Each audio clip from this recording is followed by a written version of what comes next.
Alright guys, welcome back to Star Wars Review. Today I am reviewing The High Republic Adventures, The Nameless Terror, Issue 1, subtitled Chapter 1, Stranded, which was written by George Mann with art by Eduardo Mello, and it was released on February 22nd, 2023, which I thought was a solid setup issue, as I liked a lot of the setup for The Nameless and the Path of the Open Hand, and, introduced the main Jedi and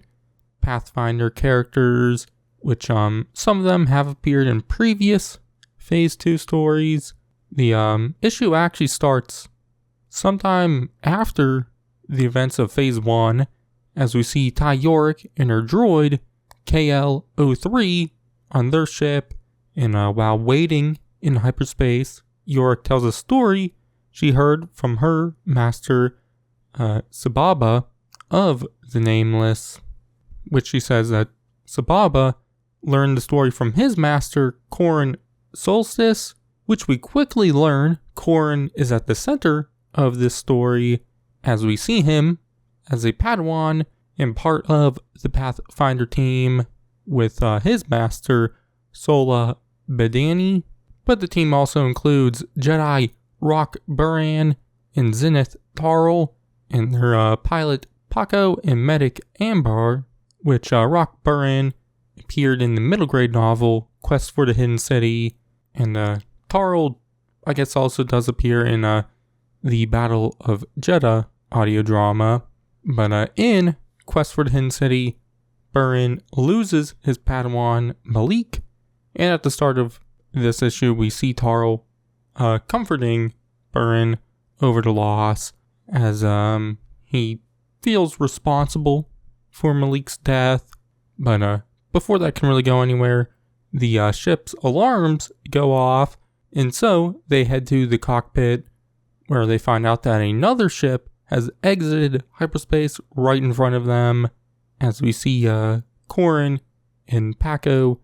have to do, evasive maneuvers to get out of the way. But afterwards, the Pathfinders calm the other ship, asking them if they need assistance, but instead of answering, they just open fire on them, which the Pathfinders tell them to stand down, or they'll have to take defensive action against them, and they don't, so the Pathfinders shoot at their weapon system, to take that down, which they do, but then the other ship goes full throttle and hits the Pathfinder's ship, which takes both ships out, and they both crash land on the nearby world, which we do see the other ship, as it's crashing, its cargo area breaks open, and we see an egg fall out of it and crack, which the egg is a nameless egg. But we then see the Pathfinder's ship crash,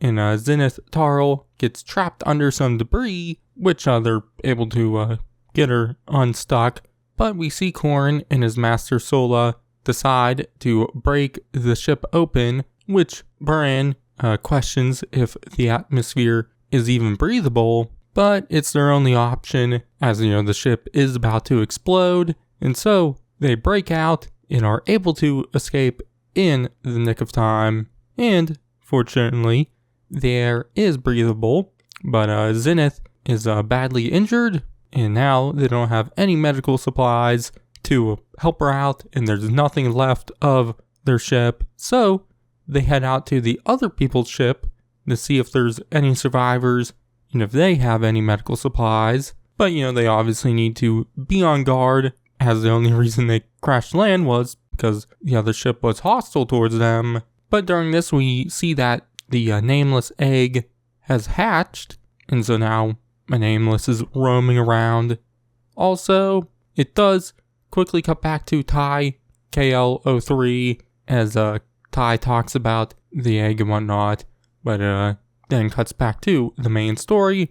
as we see the Pathfinders make it to the other ship, which has now split into two. So the Pathfinders split up into two teams, as Corran goes with Rook,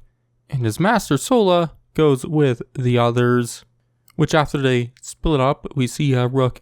tell Corrin that it's time for them to do what a Jedi does best, which Corrin is like, meditate? Which Rook is like, no, adventure, which I thought was a funny moment.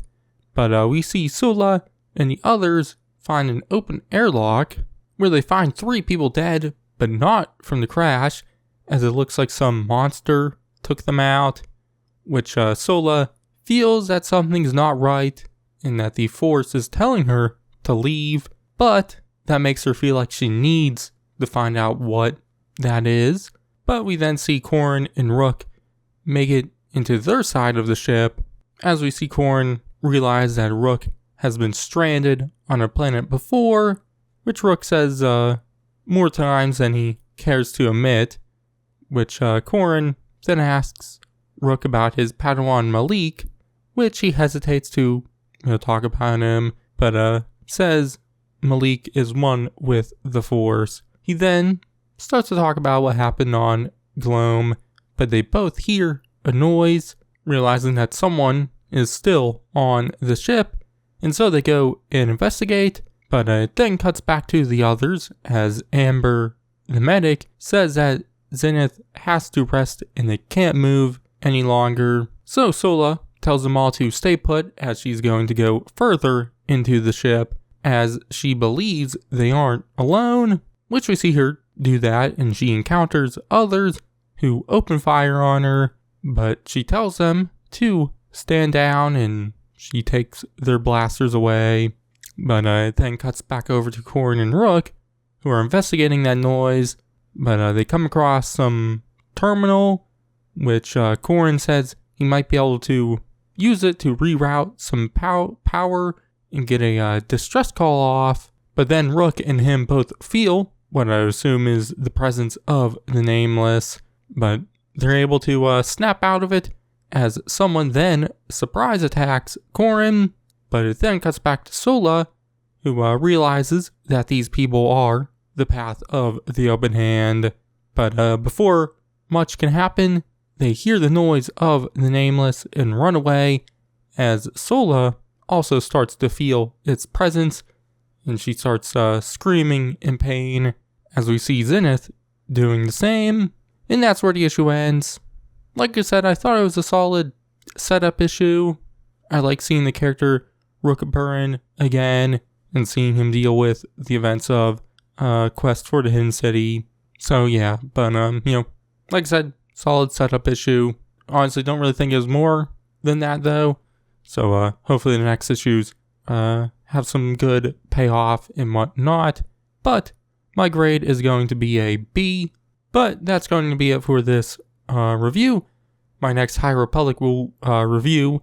will be The Blade issue 3. So you can check that out next. But in the meantime, check out all my other High Republic reviews and everything else I do. But I've been Star Wars review, and I'll catch you guys in the next one.